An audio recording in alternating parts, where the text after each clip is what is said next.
नमस्कार, स्वागत है आपका स्पेशल सेगमेंट में सीएम हाइलाइट्स टुडे में और मैं हूं आपके साथ पायल। देखिए हमारे साथ कि कैसे मुख्यमंत्री डॉक्टर मोहन यादव की पहले मध्य प्रदेश को बदल रही है। Mohan moves MP improves.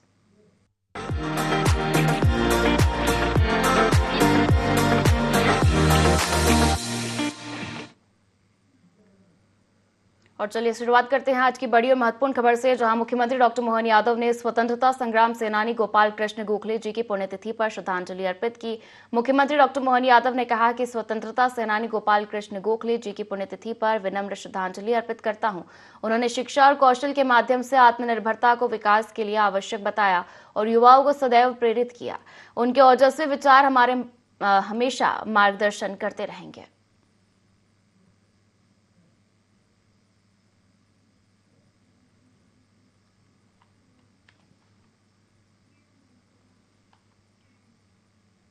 और छत्रपति शिवाजी महाराज की जयंती पर मुख्यमंत्री डॉक्टर मोहन यादव ने उन्हें नमन करते हुए कहा कि हिंदवी स्वराज के संस्थापक वीर शिरोमणि छत्रपति शिवाजी महाराज जी की जयंती पर कोटि कोटि नमन करता हूं।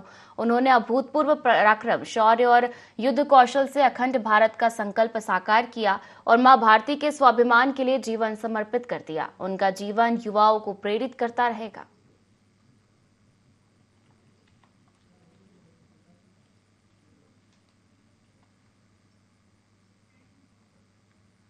और भोपाल में भाजपा प्रदेश कार्यालय में पंडित दीनदयाल उपाध्याय प्रशिक्षण महाअभियान 2026 को लेकर कार्यशाला आयोजित की गई। इस दौरान मुख्यमंत्री डॉक्टर मोहन यादव, क्षेत्रीय संगठन महामंत्री अजय जामवाल और प्रदेश अध्यक्ष हेमंत खंडेलवाल मौजूद रहे। कार्यशाला में नए बनाए गए प्रदेश पदाधिकारी, संभाग प्रमुख, जिला प्रभारी और जिलाध्यक्ष शामिल हुए। मुख्यमंत्री ने कहा कि राज्य की प्रशिक्षण पहल सफलता की कहानी है। उन्होंने आगामी चुनाव और नवगठित जिला कार्यकारिणी की तैयारी के लिए प्रशिक्षण की अहमियत बताई और कहा कि भाजपा हमेशा चुनाव के लिए तैयार रहती है, जबकि कांग्रेस चुनाव के समय ही जागती है।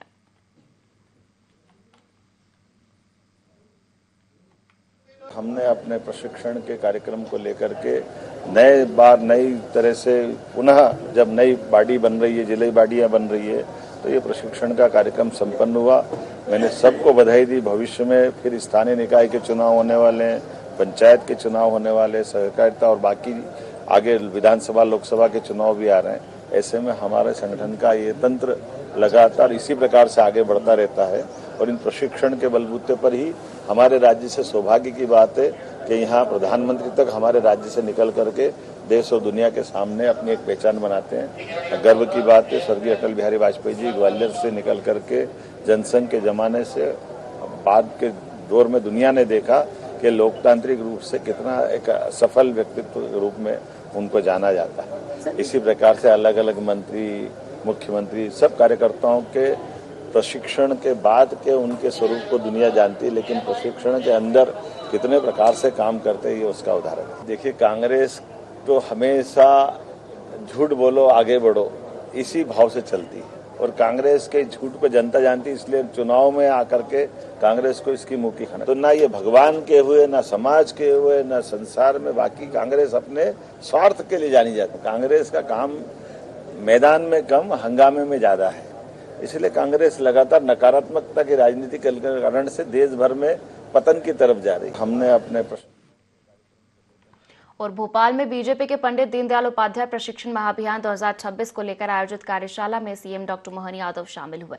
इस दौरान सीएम डॉक्टर मोहन यादव ने ओबीसी को लेकर सुप्रीम कोर्ट के फैसले पर कांग्रेस पर जमकर निशाना साधा। उन्होंने कहा कि कांग्रेस ने ओबीसी जनगणना का विरोध किया। कांग्रेस जनता को गुमराह करने का काम करती है।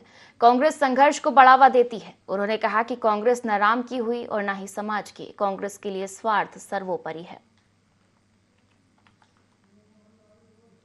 भारतीय जनता पार्टी के पूरे प्रदेश के सभी जिलों के अध्यक्ष, प्रभारी और प्रशिक्षण टोली के सभी मान्य कार्यकर्ताओं के साथ हमने प्रदेश अध्यक्ष, प्रदेश प्रभारी, प्रदेश संगठन मंत्री सबके साथ इस प्रशिक्षण कार्यक्रम में शामिल होकर के भारतीय जनता पार्टी के सभी कार्यकर्ताओं को पंडित दीनदयाल उपाध्याय जी की विचारधारा के बलबूते पर हमारी अपने राज्य की एक सक्सेस स्टोरी भी है, जिसके कारण से देश के अंदर सबसे पहले कहीं सफलता मिली तो मुझे प्रसन्नता है, वो मध्य प्रदेश से लंबे समय से हमारी सरकार है और पूरे देश के अंदर हमारे राज्य के कार्यकर्ताओं के कार्य व्यवहार के आधार पर एक अलग पहचान हमारे पूरे देश के अंदर भाजपा के कार्यकर्ताओं की है। मैंने सबको बधाई दी। भविष्य में फिर स्थानीय निकाय के चुनाव होने वाले, पंचायत के चुनाव होने वाले, सहकारिता और बाकी आगे विधानसभा लोकसभा के चुनाव भी आ रहे हैं। ऐसे में हमारे संगठन का ये तंत्र लगातार इसी प्रकार से आगे बढ़ता रहता है और इन प्रशिक्षण के बलबूते पर ही हमारे राज्य से सौभाग्य की बात है कि यहाँ प्रधानमंत्री तक हमारे राज्य से निकल करके देश और दुनिया के सामने अपनी एक पहचान बनाते हैं। कांग्रेस तो हमेशा झूठ बोलो आगे बढ़ो इसी भाव से चलती है और कांग्रेस के झूठ को जनता जानती है, इसलिए चुनाव में आकर के कांग्रेस को इसकी मुक्ति। कांग्रेस ने 1971 में गरीबी हटाने की बात करी, गरीबी हटी नहीं, कांग्रेस लगातार बेवकूफ़ बनाती गई। कांग्रेस ने ओबीसी की जनगणना का बंद करने का आरोप भी कांग्रेस के माथे पे। कांग्रेस सामाजिक विद्वेष फैलाने का काम करती है। इसी प्रकार से जैसे राम मंदिर के मामले में अड़ंगे लगा दे रहे हैं, तो ना ये भगवान के हुए, ना समाज के हुए, ना संसार में, बाकी कांग्रेस अपने स्वार्थ के लिए जानी जाती है।